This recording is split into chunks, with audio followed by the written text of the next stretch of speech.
you traders. I hope everyone's having a good session. Look, I just want to touch upon a couple of trades that I mentioned in my watch list video that have been a few hours ago now. I think I made it around, no, 2 hours ago.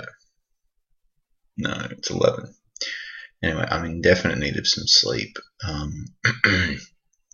I was discussing AVEO as a potential, breakout play, because if we go to, let's just go to the 3-month chart, and you can see it's sort of, it has been climbing. Where did I go? The year chart, maybe. Sort of been holding.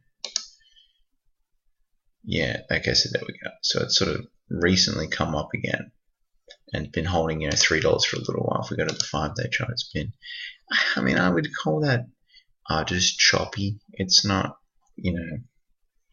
I guess it is a downtrend. You drew a trend line there, so it is downtrending.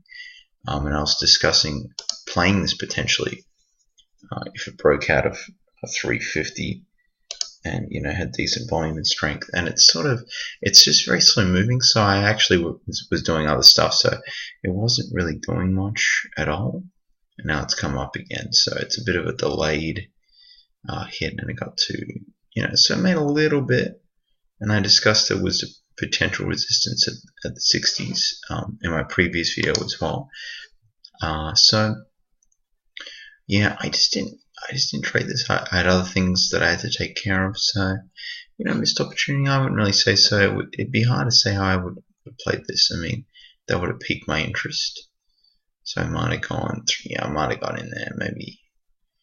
Yeah, I probably would have, and then that had concerned me a little bit, but it never really got to the previous day's close. So congrats to anyone that went in there. It's not that impressive to me to really warrant me waiting around the whole time and waiting for that. So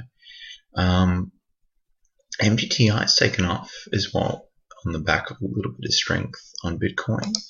We'll bring that up and have a little looky-loo. Bitcoin, there it is. Bitcoin Wisdom is who I use for trading. So back to 3,500, so a little bit of strength.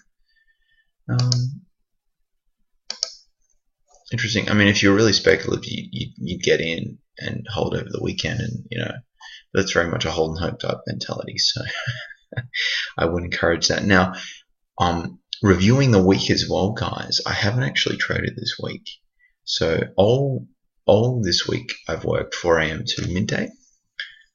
So it's been challenging to really, especially what I am noticing is that I will go back to AVEO.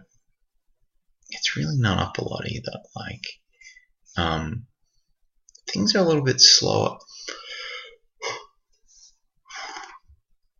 To take place, dip buys were pretty slow as well. There was nothing spectacular for me, so I've just been watching and waiting.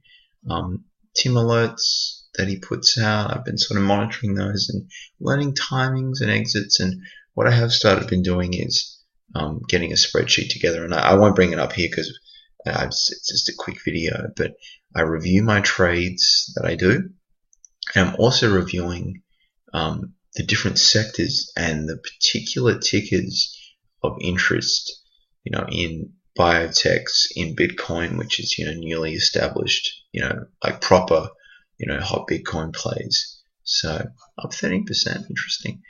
But, so I'm doing that now, so I can refer to that, in my watch list and analysis, and sort of go back to things. And even during a session, I can bring up the ticker just at a point of curiosity if it's got a history of spiking, of being volatile, and obviously referring to the news as well. So AVEO does have some news out, but it just doesn't seem to be moving it a whole lot. Again, risk to reward is not the best on this, so it's got a bit of resistance in the mid 360s. So that was only 10 cents a share. So I'm being a bit silly, really thinking that I'm missing out, because I'm not. So anyway, guys, thank you for watching. Enjoy the weekend, study hard, have some fun as well, and happy trading. Bye.